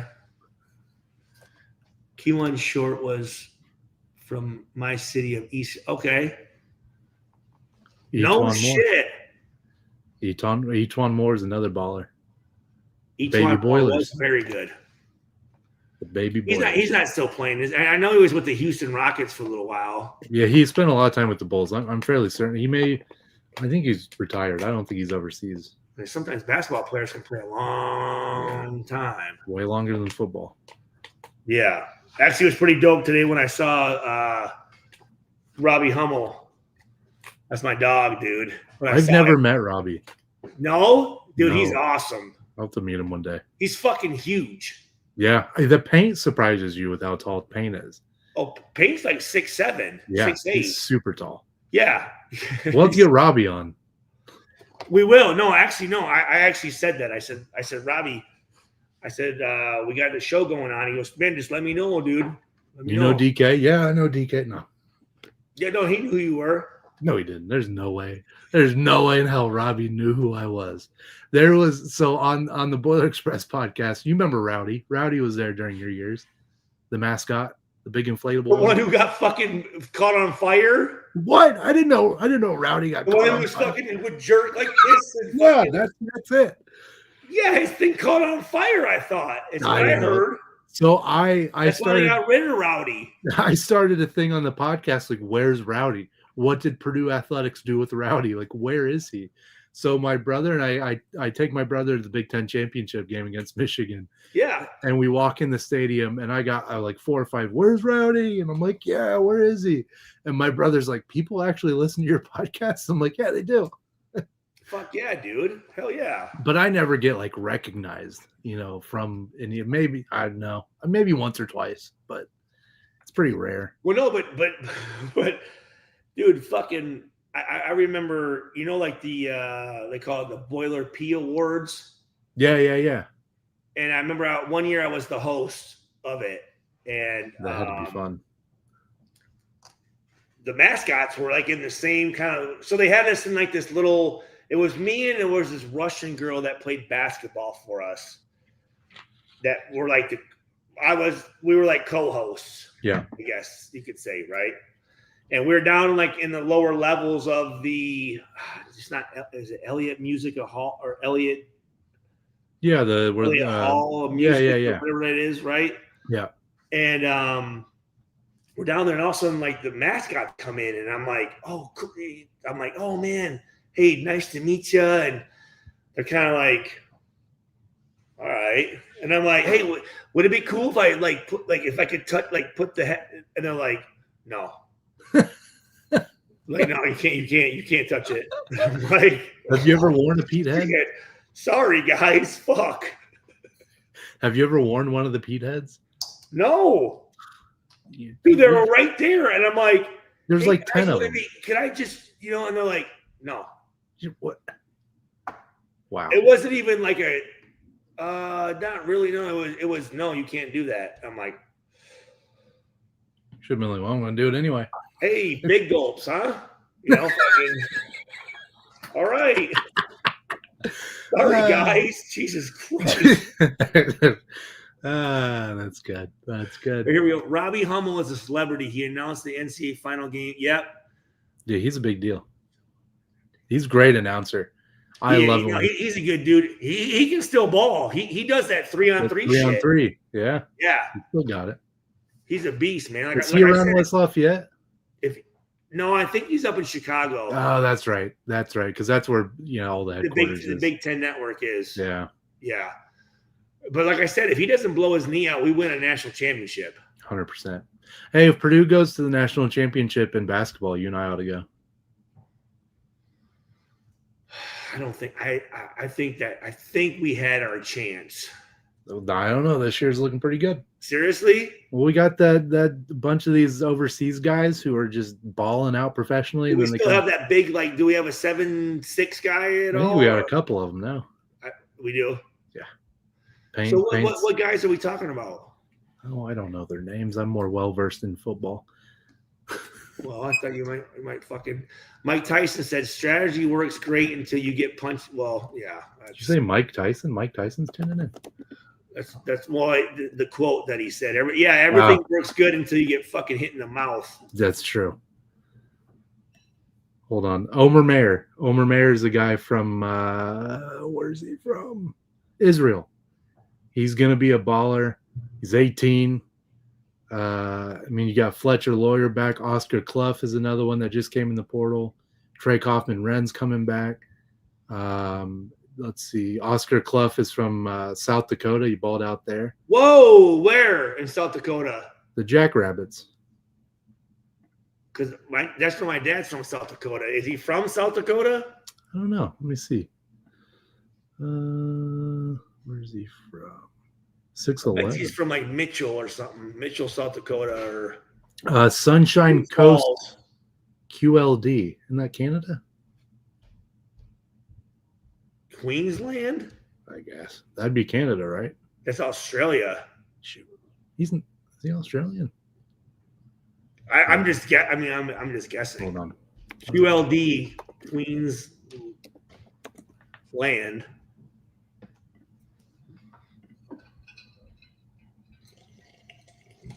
You're right. Queensland, Australia. Maybe he is Australian. Huh. I'm a pretty smart feller. Hey. I know dumb fucking facts. Those are the best facts to know, though. So is what's his name back with us? Fucking what's the truck that Elon Musk owns? Oh, Braden Smith. Yeah, is he back? Yeah, he's back. He's back. Then you got Fletcher Lawyer. I heard he's a fucking dick, dude. Really? Yeah. I've never met him. Which I don't like. I don't like hearing that. Yeah, especially at Purdue.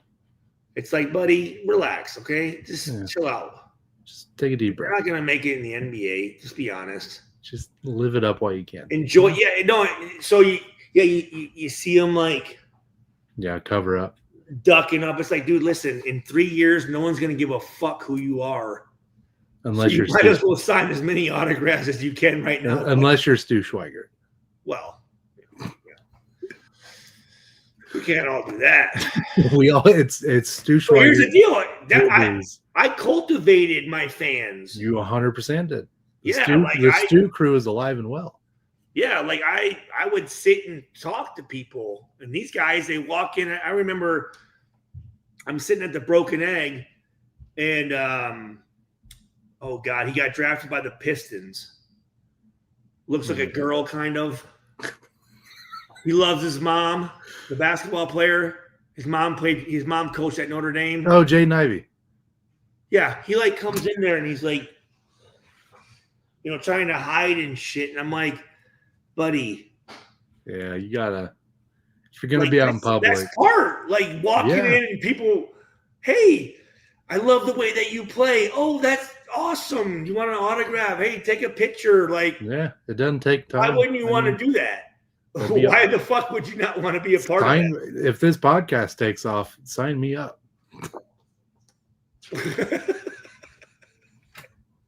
If I need security to go through Ross 8, I'll do it. Hey, it's Stu and the other bearded guy.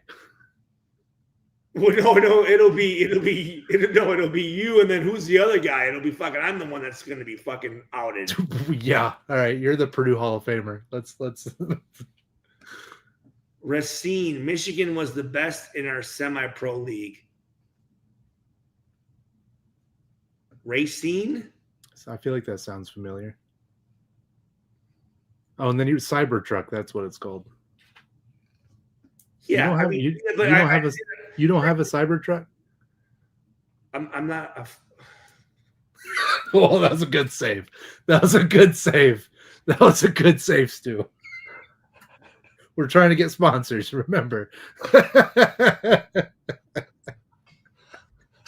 Ooh. There's a couple of them around town. Yeah. We all know you got your G-Wagon. No, I do not. Don't be humble. We know. We'll have a show where we do go over to my cars. I do have somewhat of a. When I come to town, I started off in engineering. Mm-hmm. Thank you, fucking asshole. We don't come here to play school. You said, huh?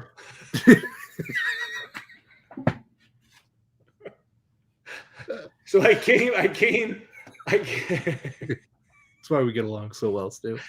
I said no. So I came thinking, because I used to like to build Legos, that I'd be an engineer. Yeah. And then all of a sudden, when I started looking at the course schedule, I'm going, you know what, building, let's go to BCM. Yeah. So then my sophomore year, me and Nico Kudavides were in BCM hard, in BCM. Mm-hmm. Class from 7:30 to 2:30, Monday through Friday. Whew. We're in Kenoi fucking doing math on how to build a table to how to build a skyscraper. And then we're in the field, when they have the land survey. Yeah. That's me and Nico out there. We have a game tomorrow. What are we doing here? We're playing Notre Dame tomorrow. Yeah. We're going, oh shit. we had to go not only from class from 7:30 to 2:30, practice from 2:30 to 5:30. Dang. Then we had a training table, which is dinner, from 5:30 to 6:30. Then we had study table from 7:30 to 9:30, and then just to get by, we had to go and meet with our tutors after 9:30. So we were meeting till midnight. Holy just to get C's, and we're going, what the fuck are we doing, dude?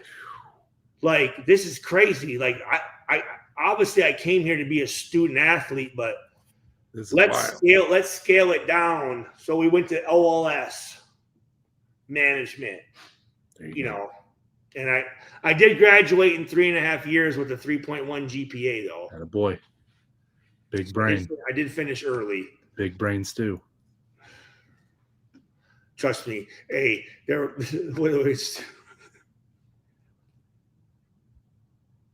I think I remember Stacy. Do you? Stacy Trent? No, I don't. Doesn't sound familiar. So I represented number 30 with the Raiders. I know back then you couldn't be number 9. What made you choose 30? So I remember when I got drafted, I was like, well, let me be, because I wanted 9 in there somewhere. So I'm like, let me be 39. They're like, dude, that's ugly as shit. So we're going to give you 30. I'm like, all right. Cool. One of my favorite draft stories, Pat McAfee. And he goes, I get drafted in one of the later rounds and my family's freaking out. And the lady goes, what number do you want? He goes, what's available? And she goes, 1. He goes, got it. All right, bye. Yeah, see, we couldn't do all that because quarterbacks, punters, and kickers had 0 or 1 through 19. Yeah. Running backs, DBs had 20 through 49. Okay, yeah. Linemen had 50 through 79. Yep. D tackles at that point had 90 through 99. Mm-hmm. Receivers and tight ends had 80 through 89. Yep. And that was it. There wasn't a whole lot of choices. Now you got guys like at USC, big dudes wearing 0. Well, no, but in college you could do that. Oh, is that right? I thought they were pretty Yeah, strict on in the that. NFL you could. Now in the NFL you can, Well, yeah, you were number 9. That you were single digit. Yeah. Yeah, duh. Hey, listen. Stu majored in flattening people. Hey, just ask Tony. I like the Kermit the Frog. Ask Tony Gonzalez. He knows all too well. Yeah, I asked. 3.1. Look at it, Gerald. You were like a 4.0. No, I wasn't. Big brain Stu. I was a 3.6 in high school. And that was because I did every homework assignment. And I never missed at Purdue. I never missed one class. I needed all of the, like, what do you call it? Like when you show up to class, attendance. I needed all the attendance points. There it is. Because I would fuck up in tests. I remember being Nico. We're not even cheating. We have a cheat sheet of just notes. Just like, oh fuck. What are we doing in here? I remember my high school government class. We had a kid who was like the smart kid. And in this class, for whatever reason, all the tests were true and false. So he had a pen. And for false, he'd hit 1. For true, he'd hit twice. And so and we're like, guys, you got to miss a couple. You can't let it be too obvious. So I will say this. So we there were a couple of TAs, that we'd be like, help. Come here, buddy. We got bigger fish to fry. We got season tickets for you. You want a couple shirts? And we're gonna take you out a couple times. And he's like, yes. We'll show you a good time. Trust me. I remember the one time the TA, and it was the exam. And I don't remember what class it was, but it was me and Nico again, and he's supposed to be texting Nico the answers to the test. But we had no cell service. Right? And you had to hit the same button 3 times just to send one letter. I mean, the T9. Yeah. So I'm sitting there going, Nico, what's going on? And like, Nico's behind me going, dude, there's no service, man. And then we're looking at the TA, and he's like, so the TA's like this to Nico and like meet me in the bathroom. But do you remember the Nextel walkie-talkies?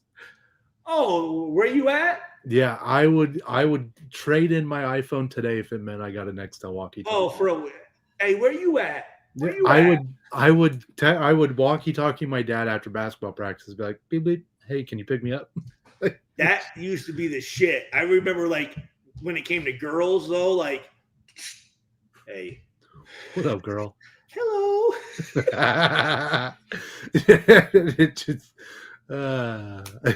That's how you got Mr. Schweigert. I mean, well, actually, don't let him fool you. He was an academic. No, I was. Actually, I was. But. Oh, all right, Mr. Humble. No, I wasn't. Well, after thinking about it. But speaking of my wife. She actually, when I came to Purdue, she was dating the 4th-string quarterback on the team. And then you swooped her off her feet.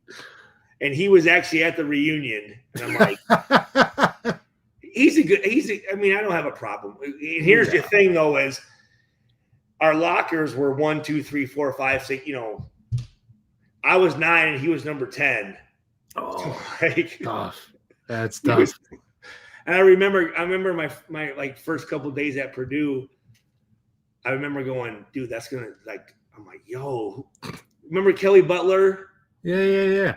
Big offensive lineman. Yeah. No, he's from Michigan, one of my closest friends, and I was like, man, I'm like, who is that? I'm like, yo, who is that? You know, and he's like, man, that's Chrissy. She runs track or whatever.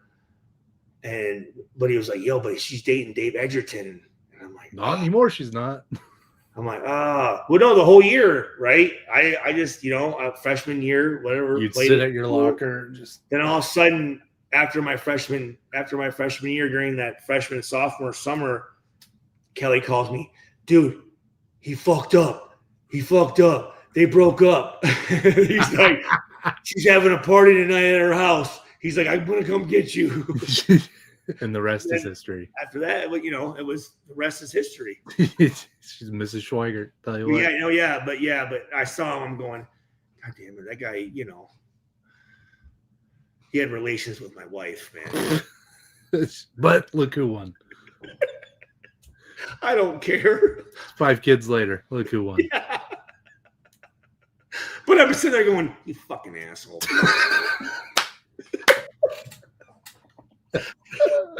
You should have gone up to him and be like, listen here, buckaroo. Like, what is it? There's a big fight at the reunion. Drew's security team carried him away. Being thrown. Bunch of words we can't, say. What happened? Well, it was Stu again. Jesus, Stu. Oh, not darn it. All right. Well, hey. So I'm gonna break down the film. What time is it? I may do it this tonight. What time do you want to do a show for the game? You want to do Wednesday? What time? Same time? What we do? 8? Yeah, 7? I could do 8. 7? I can do 7 or 8. Okay. I know you're. I want to just give me a little sample of what one of your notes. Well, I'll text you my notes. Give me a sample. Give me just a little. Oh, right now. Give me a little. Let's see. Well, I talked about Maccabee's missed pass blocks. One was an audible. I like that. How many did he have? 2 missed pass blocks. That's too many. Yeah, Ryan Brown, kind of combined both names. Audible shit. Oh, wait. Audibled him. Blah, blah, blah, blah. I know, I got a little tongue twisted there. Brown audibled him to the left and was like, all right. And you see the guy coming in, he's ready. Like, he's right on the line. And sure enough, they fake the handoff, but Maccabee doesn't pop right back. He still goes this way. And Brown gets smoked. It was the one where they called they called it a fumble, but it was a forward pass. Like anyone with the brain. Oh, where he's doing this. Yeah. Okay. And it was totally a forward pass, but they called it a fumble out of bounds, which whatever. It didn't really mean much. 10:58 in the second quarter, my notes say. Okay. But he did do a really good job fighting for extra yards. He doesn't go down the first tackle, which is always good. Brown. Let me ask you this, and then we'll close this down. What grade, just so I can have an idea of what grade you give Brown. So as I'm watching, I know what I feel we're on the same page, but I just, I'd probably give him a C+. Okay. Just you got to clean up those interceptions. You cannot have 3 interceptions against USC. No. And granted, not 2 in the fucking red zone. Yeah. Then that first one, he could have ran it in. The DB did make a really good. He made a hell of a jump at the ball. Made a really good fucking play. He did. So that first one was like, okay, like I get it. But then the other 2, like you got to clean that up. But he had flares of brilliance where, he doesn't have a lot of time to throw, but still focuses, doesn't worry about the pocket, just worries about who's open and just ropes the ball straight to him. Yeah. So he had some really good moments where he shined. But those 3 interceptions, you definitely got to clean up. Can't be having that. Okay. All right. And then text whoever you know and get us an all 22 tape. I don't think they had that in college, though. Really? You would think that if I called Purdue, they would, but no. Purdue's so fucking. Do they still have Foxy in the office? I think. Maybe Foxy can. I've never met Foxy, but I've heard great things. No, she's great. Yeah, but I mean, I have Brady's fucking or Odom's cell phone number. Never once returned one fucking call or text. Yikes! So, not a good. You said nice. No, I said yikes. Oh, I thought you said nice. No, yikes! Well, you were on the field. You should have been like, "Hey, Barry, it's Stu." He's like, "Who? Hall of Famer. Who? Class of 22. Who? Raiders. Fuck you." But then, no, I'm not. No, I'm not saying that. Because we're 2-1. Hey, it's his first year. He's a busy guy. He's not that fucking busy. If Stu Schweigert calls, you answer. If he had the photo I have that pops up when you call, he'd answer because he thought it was Jesus. The Lord's calling. I should summon him to answer the fucking phone. I need to Photoshop you in a white robe. That would be funny. Oh, that's on my to-do list now. Well, all right. Well, hey, man, it was great talking. Thank you for letting me play my dad's stuff. That was good. Okay, loved it. That was my favorite part. And yeah, so I'll talk to you tomorrow. Yeah. I'll probably break down this film right now. Actually, cool. Get all pissed off and start kicking shit.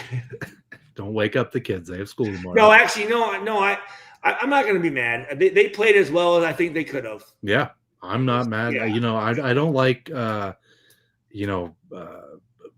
losses, but I'll take it. And like I tweeted, we're not going undefeated. We know that. Yeah, we knew that. But if this game was last season and last season's coaching staff had to coach against Lincoln Riley, to -3, they would have put up 100 points. Yeah, 76 and -3 is what it would have been done by the first quarter. Yeah.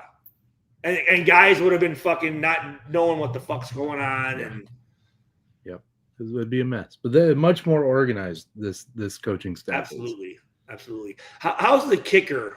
What's the kicker situation? Are we cool with our kicker? Or? I think he's pretty good. I mean, I felt like during the Walters, even the Braum era, we could not find a steady kicker. We couldn't to save our lives, and that's even during the Braum era. Like for whatever reason, kickers were hard to come by.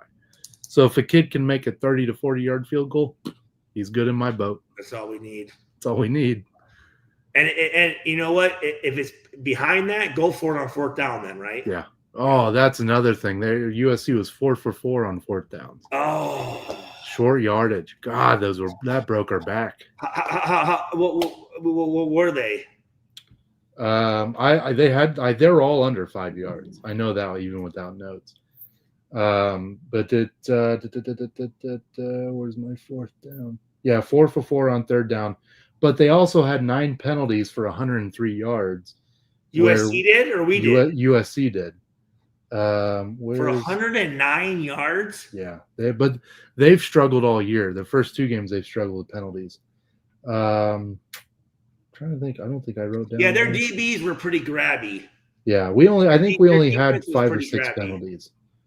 But they had those 2 at the end too that were 15-yarders. I'm fairly certain.